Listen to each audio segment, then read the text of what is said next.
You're watching the Mondays with Midja podcast. Midja is founder and CEO of Legal Leadership, a company specialising in the leadership training and coaching of lawyers. Get set to jumpstart your week with a shot of mojo as Midja and her guests talk all things life, love and leadership.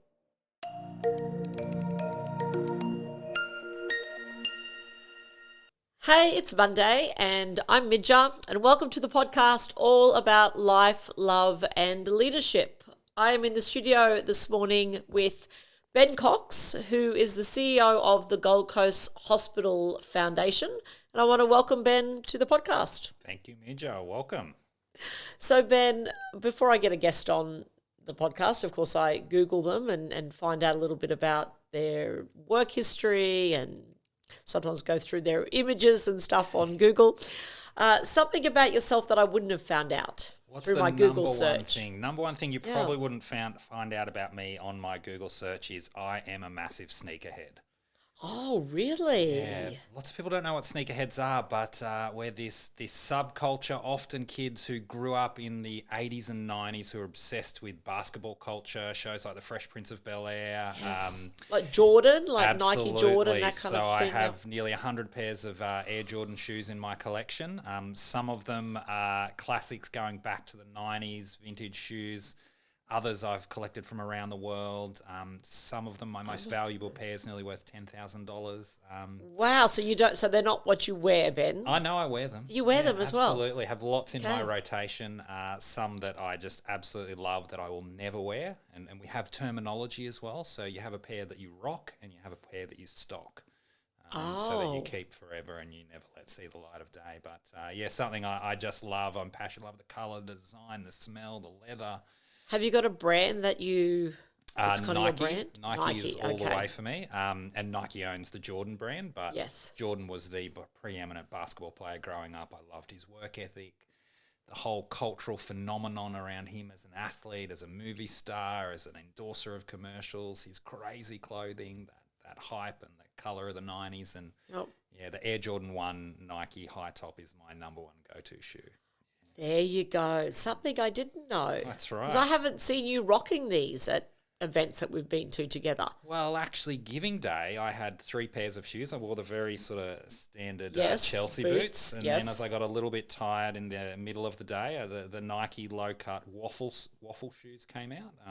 Phil Knight, the guy who founded Nike, used to import Onakatsu Tigers, put the Nike swoosh on them, and then get a Jaffle iron and change the sole, and that's the sole that you see on lots of Nikes. And then as we were closer to our target, I brought out my very most favourite pair of Air Jordan 1s and wore them for the last hour. So they in a CEO life, you don't get to rock the Jordan 1s very much. So you could really celebrate. That's right, yeah.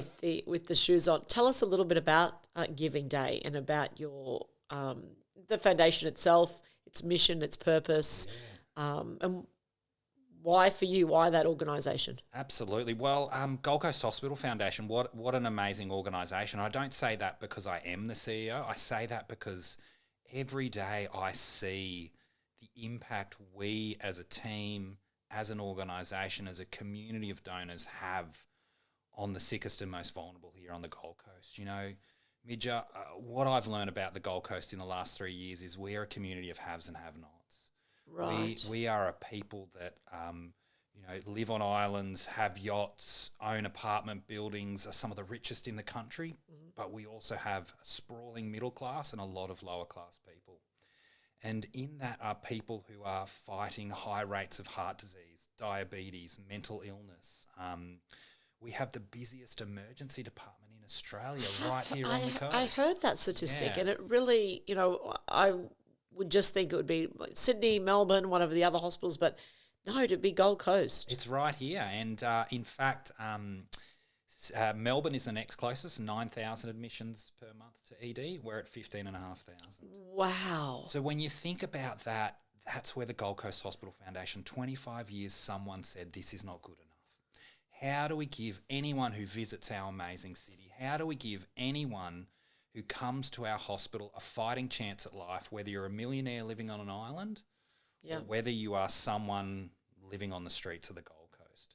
Everyone deserves a fighting chance at life, and that's what we do as a foundation. We put the most cutting-edge equipment into the hospital's hands, from plasma blades to do open heart surgery to special incisionless surgery machines to beautiful hospital spaces, even running services like getting people to hospital when they need to fight cancer. Yes. And we do that without a lick of government funding, all on the generosity of the community. And that's where, for me, days like we've just reflected on, Giving Day, where we get together, we throw corporates in front of phones for 12 hours, we bring people on board, and we get out there, we call the community, and we raise $200,000 to change lives. It's phenomenal.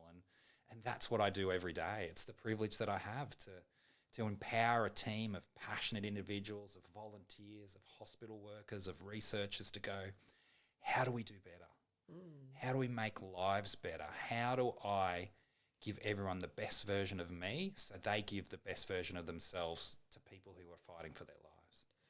So in leading a team like that, and I know you've held various leadership positions, throughout your career, particularly in the not-for-profit space.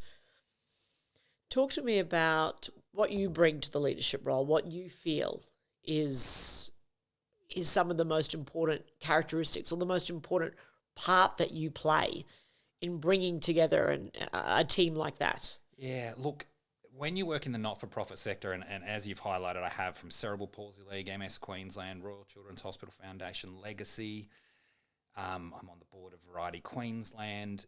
You meet passionate people, and passion is amazing. Passion has, given us some of the greatest love stories, the greatest movies, the greatest books ever written. It's found cures for diseases that we never thought we'd cure. It has transformed lives, but it also is hard to bottle and to direct.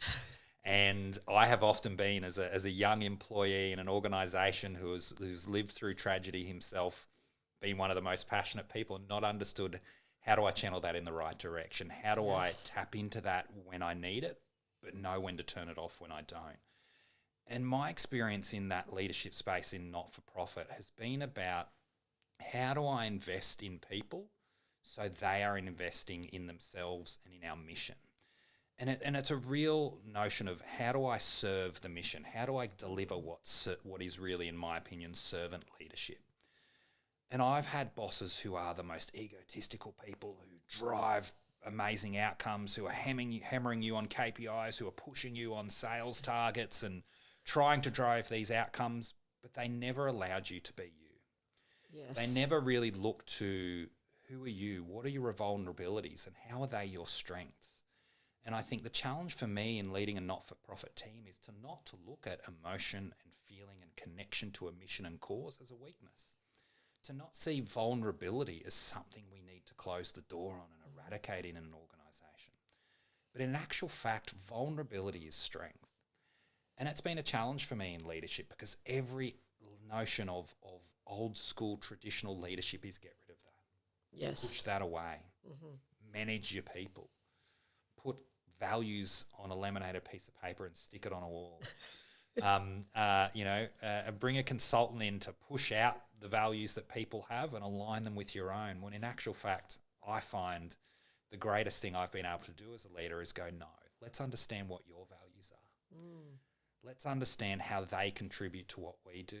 Let's look at your vulnerabilities. Let's look at my vulnerabilities as a person and understand how that can shape good decision making and good leadership, and not view it as a crutch or a weakness that prevents us from being great.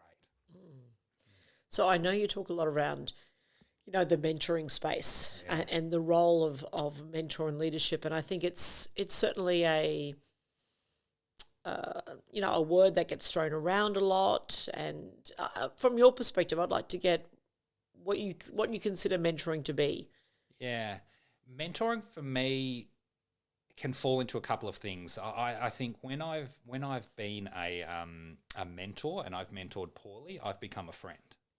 Yes. And I've crossed that line between being able to provide professional advice, navigating thoughts and feelings in a professional framework, to actually becoming a good friend of someone. And some of those are my closest friends now, which is wonderful. So out of failure, you can get wonderful relationships and friends. Yes. But I think for me, mentoring and how it was set as an example for me started on a couple of days after my 13th birthday. And growing up, both my parents had passed away. Dad died when I was 10 and Mum died when I was 12 years old, so I was orphaned from a very young age. And I was living with my grandmother in a small country town, and like most teenage kids, I had a wonderful face going through adolescence of prepubescent, as we would call it in that town, bum fluff, or wiry hair, and I had no idea. Not like now. Rocking this very rocking mature that beard now. And I had a gentleman who knocked on the door of the house, and he was a volunteer from an organisation called Legacy. He was a legatee. And legatees were mentors. They were veterans, and my dad had served in Vietnam. He was a veteran himself. And this gentleman, who never knew my dad, never served with him, he'd served in Vietnam though, and he knocked on the door and he was speaking to my grandma, and I was like, who's this weird, old, creepy-looking dude, you know? What's he doing at the front door? That's right. And I could see he had something in his hand. And then I heard him say to my grandmother, could I have the privilege of teaching Ben how to shave? And it just rocked my world. Still even today makes me emotional, where he came in and he had an old school shaving brush. He had this lather. I don't know what it was, but I tell you what, when that lather hit my face, it burnt more than the first time the razor went across my skin. He steadied my hand and he taught me how to shave. And it was a rite of passage that I should have had with my father, but because he wasn't there. Yes. And this beautiful man, Alan, stepped into my life and did that. And Alan became my first mentor. Someone who could see when I was at my lowest that he just needed to be there with advice, to listen more than he needed to talk, to help give me some hard wisdom when I wasn't looking for it, and to give me some soft wisdom when I was looking for hard wisdom. But he really was the epitome in a volunteer organisation and an individual who said, I have a body of knowledge and a skill set. I have learnt things in my life. And without being a formalised coach, without being a professional guide, I can give you the left and right of how to navigate, in this instance, life and puberty and adolescence and being a teenage kid. And he was there for me in great moments. And the moment I looked at mentoring in a professional capacity, I started to reflect on those mentors in my life. I love that. Mentors who could find that balance between, I need to be friendly, but I don't necessarily need to be friends. Yes. Mentors who could understand that oftentimes the issues you put in front of you are not the issues that you need to be solved or you're wanting to be solved. You know, me talking about issues with bosses with good mentors, well, actually, Ben, this is a challenge of what do you want to do in your career and how you're going to get there. Yes. Because you're going to meet challenging people like this everywhere. And for me, mentoring became the most critical step in becoming a leader, becoming an effective employee, by becoming a more rounded person, because I could see that qualification gave me technical skills, professional development, going and doing short courses, leadership versus management, great, all good. But mentoring was that gap in that coaching, professional guidance that mixes between the two of the professional, the technical, and the personal and the feeling that we just don't often get. Yes. As so have you always had a mentor then, Ben? Have you always had someone in that space for yourself? Absolutely. And probably the gap that I didn't have a mentor was when I was at university. Yes. And that was when I was the most lost. Right. So in my early part of my life, I had great mentors in Alan and an uncle and an aunt who were just phenomenal. Coming into university, I didn't have anyone. I didn't have a lecturer, I didn't have good guides, and I made lots of silly decisions. I started out as a journalism student.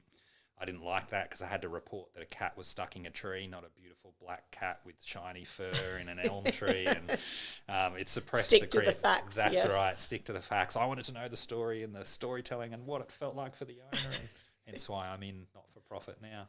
Yes. But I lacked good guidance in that space, and I was lost. I was lost until I found a good mentor in a wonderful man, Kerry Gallagher, who was CEO of AMA Queensland, and Trevor Taylor, who was the CEO of Legacy Brisbane, who pulled me aside and could see that I was lost and was able to provide guidance. And they fell back into that regular catch-up, that mentoring framework. And from then on, I've always made it a point of, whenever I hit career milestones, whenever I think it's calm sailing, and whenever it's not, how am I finding the right mentors to take me on that next step of the journey? I was going to ask that for people that are listening around who maybe don't have that mentor, that person in their space, how to go about finding a mentor, finding the right person for where you're at right now. Any tips for people? Like, how have you done that in your career? Yeah, mentoring, I think, is unfortunately a lot like dating. I think one of the best things, so I'm on the journey of finding a new mentor right now. Right. So I've been in a CEO role for 3 years. It's my first CEO gig. Okay. They say it's no better in a role to start than knee deep in the mud. I wish that was not the case, but COVID was that for me. Oh, of course. Losing right. 75% of our income in less than 6 months, knowing can we deliver amazing outcomes for the community. But after that, I'm going, what is the next step for me? How do I get better at driving the organisation forward and making myself the best leader wherever I go into the future? And it becomes really challenging because for me, I think the first step is, what is the professional organisation or sector that you're in, and do they have a mentoring program? So I work in not-for-profit. The Fundraising Institute of Australia, of which I'm on the board, has a professional mentoring program. Great place for me to start. Chartered accountants have that. Lawyers have that. Small business networks, chambers of commerce. There's professional groups that you can go to in that space. In that, you've got to have your first fact-finding coffee catch-up. Yes. That is not so much about, are you a good fit for them? It's, are they a good fit for you? Yes. Knowing what you want to achieve, but I think you need to go in with 50% of what do they need to do for me, but 50% of I can't assume that they're going to tick every box for me, because in actual fact, what they're going to do is help me find the other 50% of the things that I need to understand that I need to solve.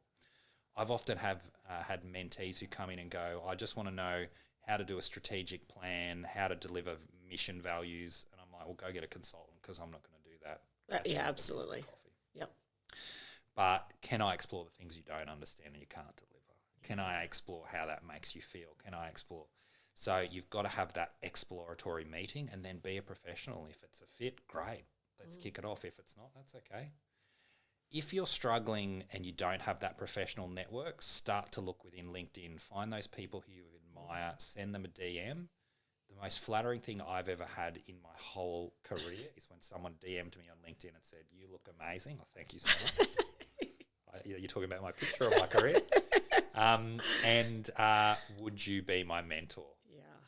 Let's slow down. Let's take a deep breath. Let's have a phone call. And I do mentor that person now. But it's where, hey, worst case scenario, just reach out. As they'd say, the young kids would say, slide into those DMs. Slide into the DMs. I love that. And talk to them. Yeah, it's not just for dating. That's right.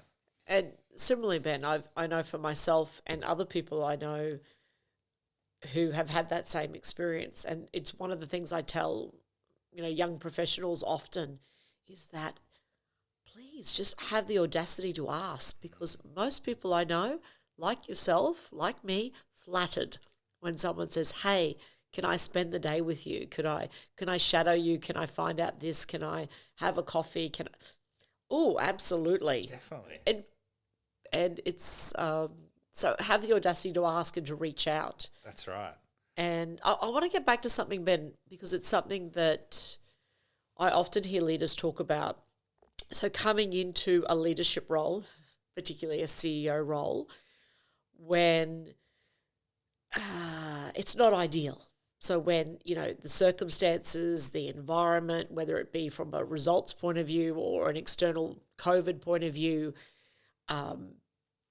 what do you do, like as a leader, when you're stepping into a space and it's not an ideal space to step into? Yeah. What are kind of the steps that you go through, or what's the formula there for you?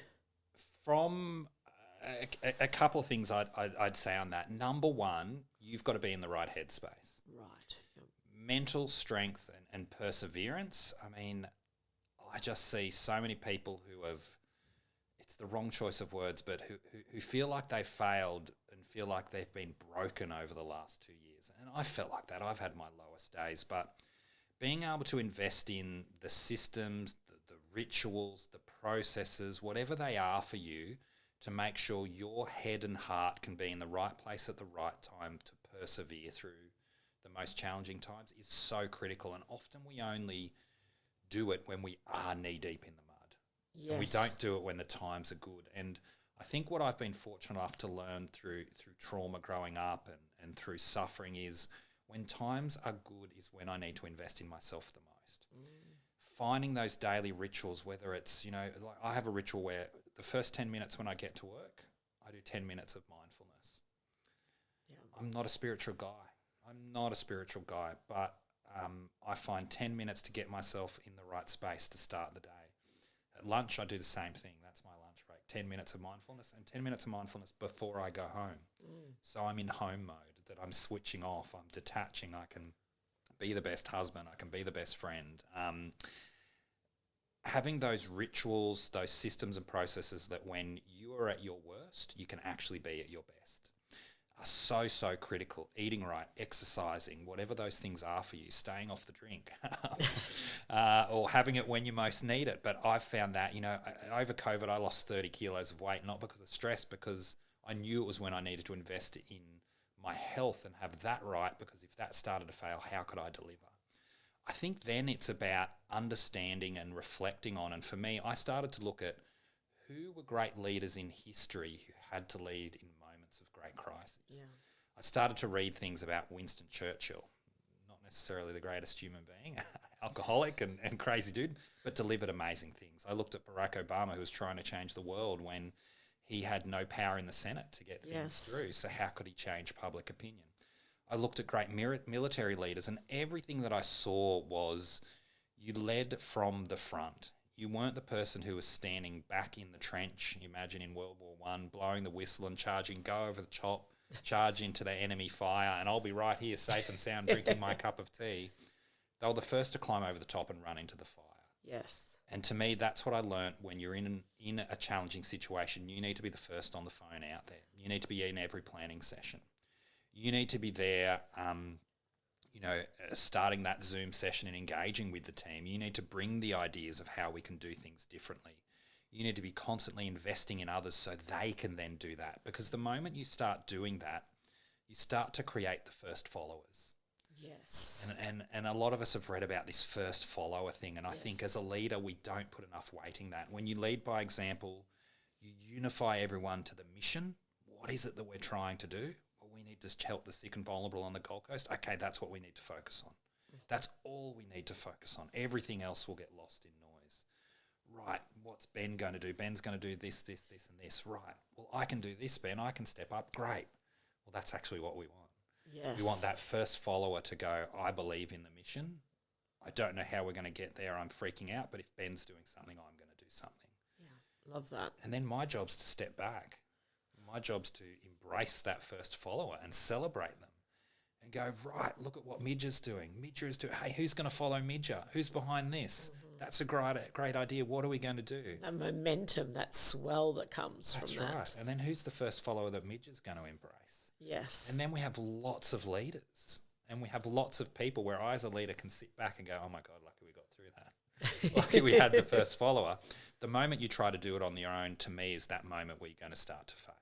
Yes. Because you haven't connect so much with, the point you've said around that servant leadership, that holding the space of being of service, to others, and that vulnerability space as well, around putting yourself out there first around that. Absolutely. And I love that notion. I haven't spoken about that for a long time, that first follower. Yeah. It's immensely powerful. It's immensely powerful. Everyone should look up the YouTube clip of the dancing man on the hill. I have not seen that. So there's this great clip on YouTube, and I'll try and keep it brief, but I'll put a link in the show notes to it as well. I will. Yeah. It's a really poorly shot video at a festival. It's a muddy hill, and there's a big, quite generously shaped man with no shirt on, and there's this weird dance beat song playing, and it's a shaky video. I'm sure it's a flip phone or something, and this guy runs and starts dancing, and no one else is.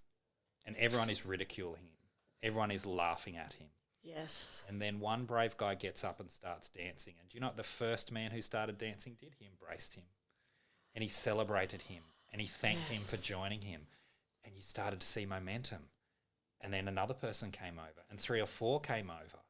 And then the whole hill is erupting of thousands of people dancing. And it's this beautiful moment in leadership where the first guy had the courage to follow an idea, but the second guy had the courage to follow that idea. Yes. It took the first leader to turn around to the second leader and go, thank you, and embrace them and showed them that it's okay to be up here with me. And momentum was created. It is beautiful. It is elegant. It is I can't wait courageous. To watch that. I love it. Yeah, definitely check that out. Every Monday morning, start your day that way. Because the moment you reject your first follower, the moment you're going to lose. But the moment you embrace them, everything's going to change. Love that.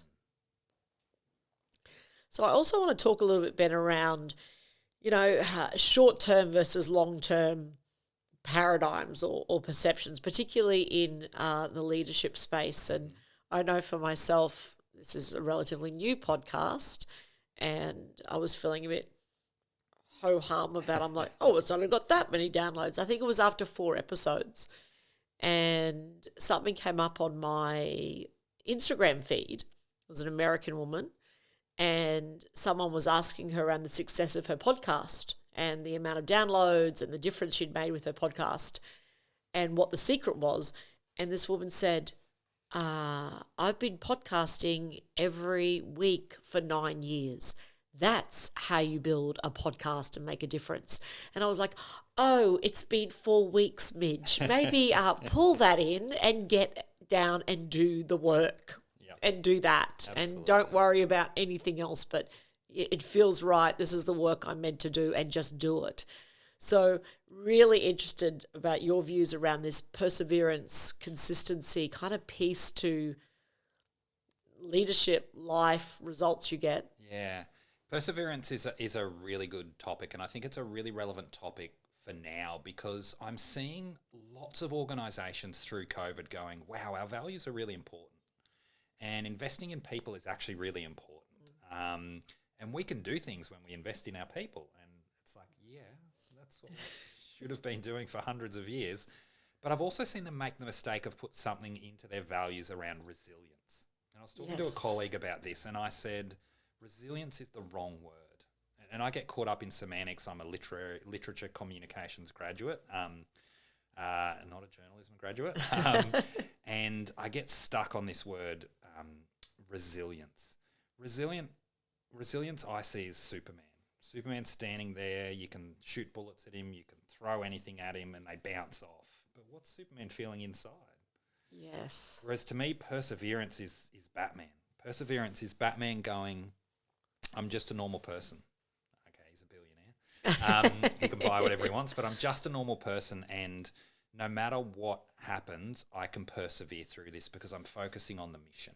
I'm focusing on the outcome. For me, perseverance is really, really important in a balance between your personal life and your professional life, because we are leaders in both capacities, whether you're a mum, whether you're a dad, a brother, a sister, whether you're a CEO, whether you're a head of a department, whether you're leading no team, whether you're just leading a project. For me, perseverance began when I was 18 months old. When I was, as your listeners have heard, I talked about losing my parents. Yes. I've lost parents twice, so I've been an orphan twice. Okay. So I was born to a wonderful woman named Judy in the Blue Mountains in New South Wales, and my father was not around at that time. And Judy lived in a very poor family. They could hardly read or write. She couldn't raise me. So she gave me up, and I lived in an orphanage, and then I was raised by foster parents, and then I was adopted by 2 beautiful people, Pat and David. And I didn't understand until I was an adult that my journey around perseverance started when I was 18 months old. Wow. It probably started when I had a mum who could barely afford to feed me. Yes. But then that journey changed, and that journey changed when Pat and David raised me, and they gave me love, and they gave me everything they could until cancer took them away from me when I was 10 and 12 years old. And then it was a beautiful woman named Phyllis, my maternal grandmother, who showed me what perseverance is. A woman who had lost a daughter, who had lost a husband, who had worked and toiled through the Great Depression, now raising a teenage boy, relying on legatees to come in and teach him how to shave and, making sure I wasn't out drinking in the small country town as a teenager and going through the trauma. And I learnt perseverance from her. And it wasn't until I started to go on a professional journey of becoming a professional fundraiser at the time, a direct marketing specialist, a corporate partnership specialist, that I started to realise that all those lessons in life that we learn around tragedies can give us two choices. One, we look at them and we go, right, the world threw me a bad hand, or I had some bad luck. I'm just going to ignore that and move on. Or we could reflect on that and go, what did I learn from that? And to me, it's that self-awareness piece that is critical to perseverance. Perseverance isn't actually, to me, surviving all the crap life throws at you. It's surviving all the crap life throws at you, but actually understanding that, what did I do to get through that? What were the systems and processes that I brought into play that helped me get through that? What were the technical things that I learned? Who were the people that I surrounded myself with? What were the books that I read? What were the films that I watched? How did I use music? How did I use meditation? What did religion give me? What did religion not give me? How did I explore my health and well-being? And to me, you start to build a system. Yes. But without knowing what that system is, you don't know how to draw upon it. Yeah. You don't know how to switch it on, switch it off. And that to me is around, we often build that professionally. We do it with some connection to our personal aspects. But that moment you can bring self-awareness into it.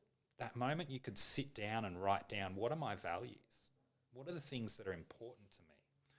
When you go into a job interview and go, do they match? That moment you can go, I'm hitting a hard time. What have I done in the past that has helped me get through that? And if you can't see that, we're in a little bit of trouble here. Yes. So focus less on what do I need to do now and focus on what did I do in the past to get through there.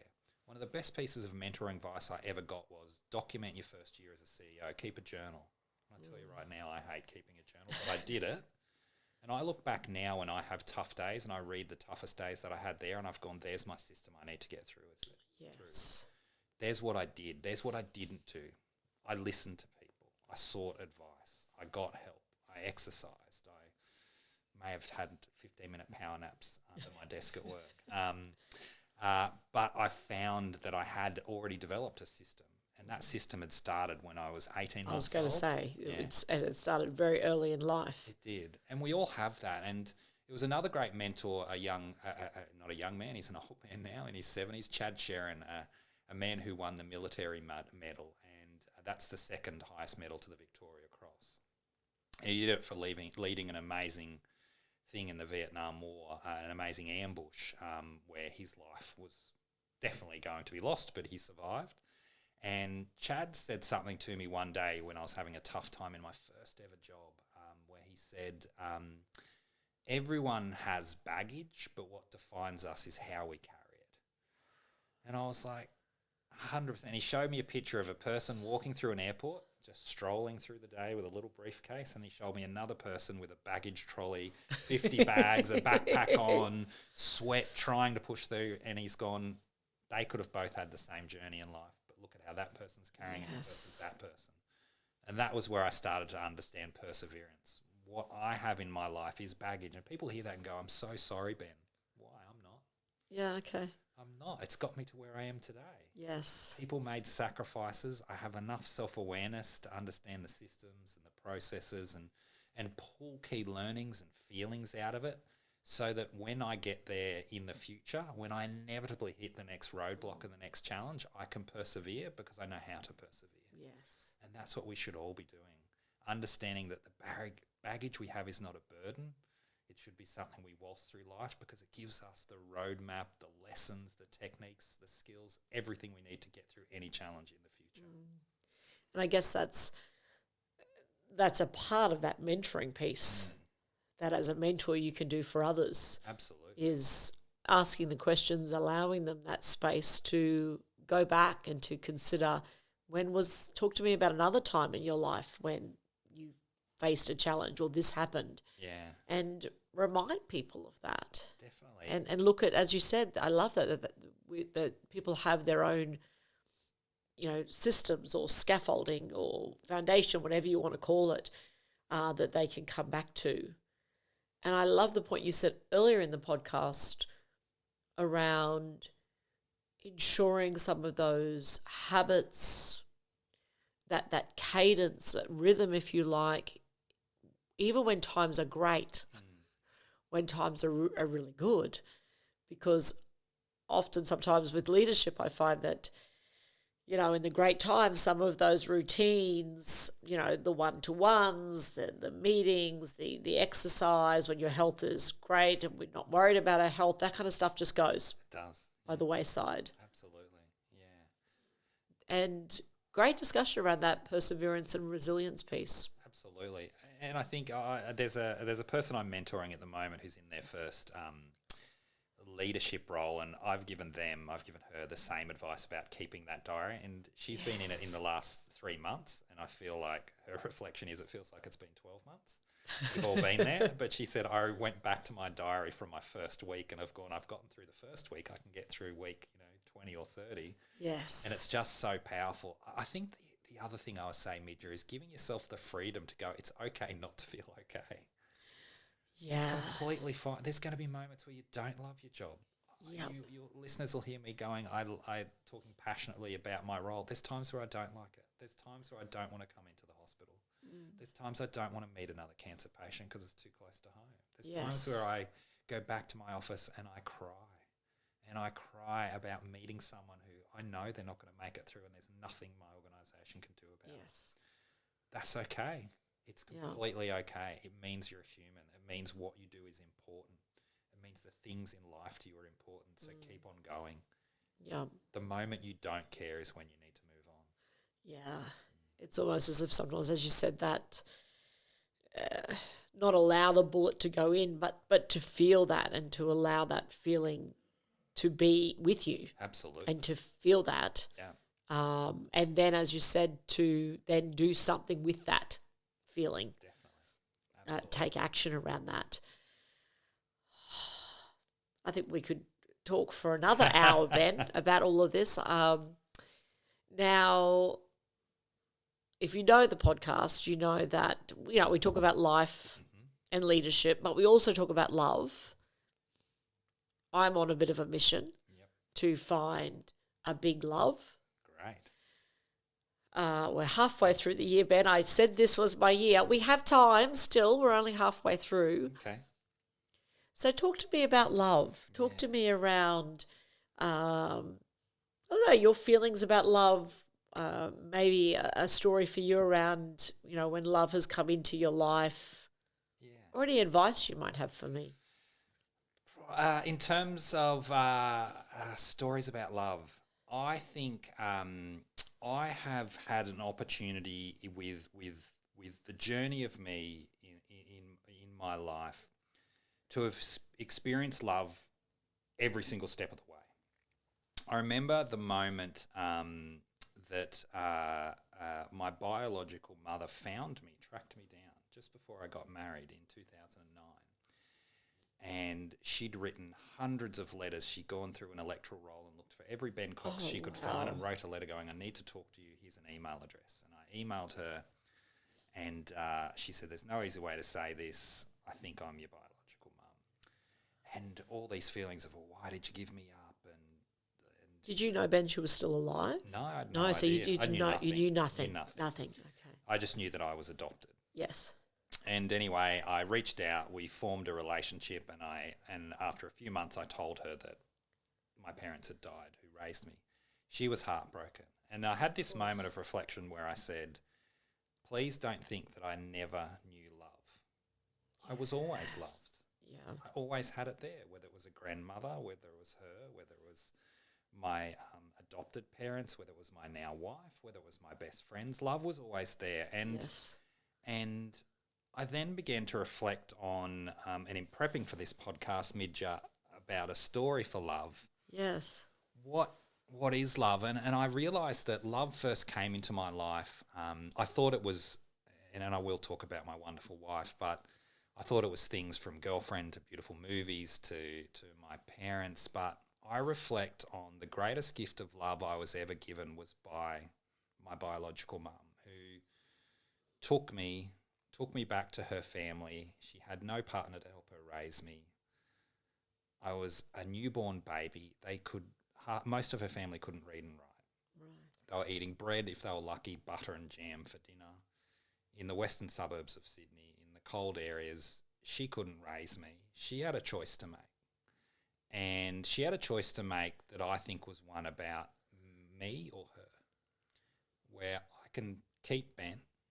I can probably put him through as much suffering as I'm going through, and I don't know if he and I will make it, or I can show him the most unconditional love I can by giving him to someone else and letting them raise my child. And it took me decades to understand that decision. Yeah. And it took me decades and even into my marriage to understand that that was what is important to me about every aspect of love we see in our life. That it is 100% unconditional.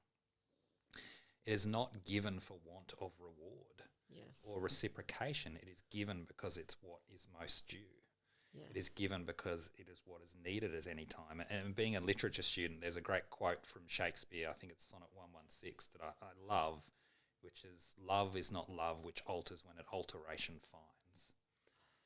And it's something that my wife and I have reflected on constantly, going, we are going to have many things come into our life that are going to change, you know, jobs, family, weather events, pandemics, physical changes, friends, family, but love should not alter when an alteration finds.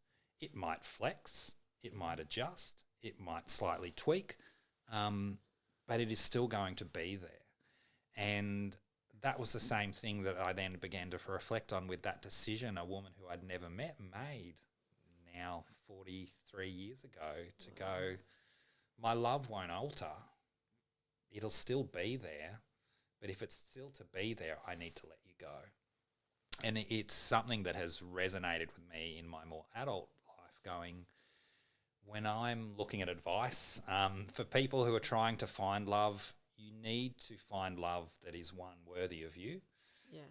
You need to be able to know that love is not something that should alter when an alteration finds. And it should be unconditional, without want of reciprocation or without want of reward or without any framework or conditions around it.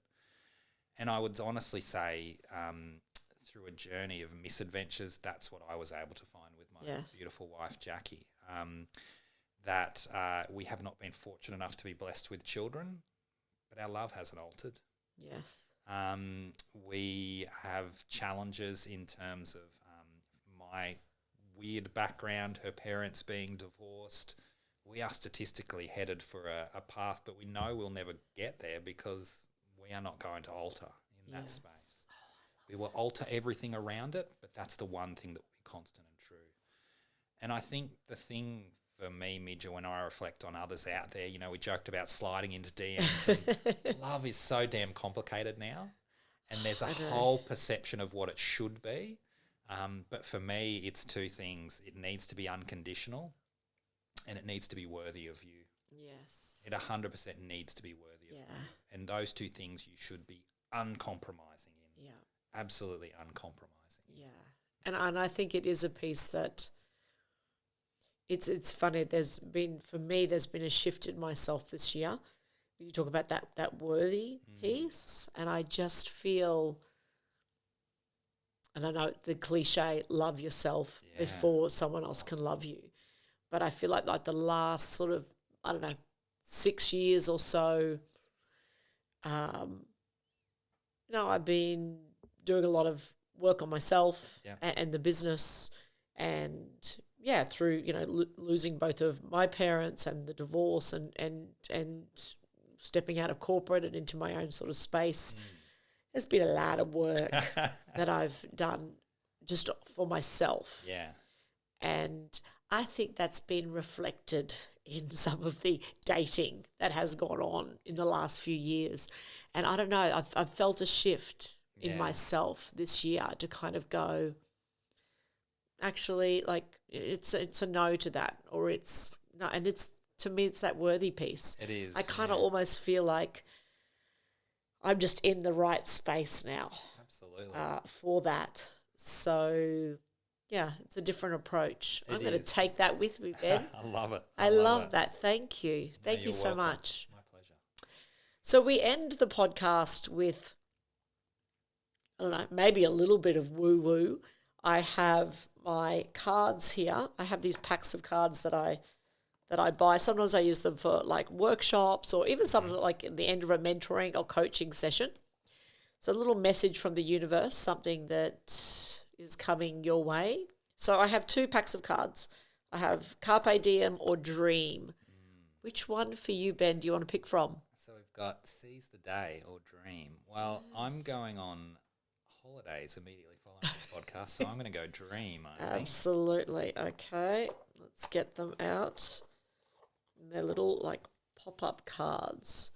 So you can pick one of those and open the front, Ben, and tell us the message from the universe. Open the front. Now, this is the most challenging thing hopefully I'll do today, which is opening this. Okay, you ready for this? Ready. If you have a great ambition, take as big a step as possible in the direction of fulfilling it. Mildred McAfee. Wow, I love that. There we go, Ben. Absolutely. Something to take to Mullaney with you. That's right. Well, the big step I'm going to take is in the direction of the hinterlands of Mullaney and a warm fireplace and a beautiful glass of Pinot Noir. Oh, that sounds absolutely perfect. Absolutely. Thank you so much, Ben. It's been an absolute delight. I do want to find out from you if people want to connect, either with yourself personally, the foundation. Talk to us about best ways to do that. Absolutely. If you'd love to change the lives of the sick and vulnerable here on the coast, give everyone a fighting chance at life, visit gchfoundation.org.au. And if there's anything I can help anyone in the journey with, please slide into my DMs. Just do it in my LinkedIn. You can find me, you can search for me at Ben Cox or Benjamin. I feel like I'm in trouble if people call me Benjamin, but it is my real name. Yes. Benjamin Cox at the Gold Coast Hospital Foundation on LinkedIn. Send me a message. Let's have a chat. Let's grab a coffee. Whatever I can do to help you, please. I've been helped by so many fortunate people. So listeners out there, if you want to catch up, let's do it. Thank you, Ben. Huge takeaways for me from the episode today, and I hope for our listeners as well. That is a wrap. I want to say I hope you have a wonderful week ahead. Go out there and spread your magic in life and love and leadership. I'm Midja, and thank God it's Monday. We trust you enjoyed this episode of the Mondays with Midja podcast. Host Midja Fisher is a leadership expert, keynote speaker, coach and facilitator. To find out more about Midja, visit midja.com.au or follow her on Instagram, Midja Fisher, and make sure you subscribe, share and leave a review.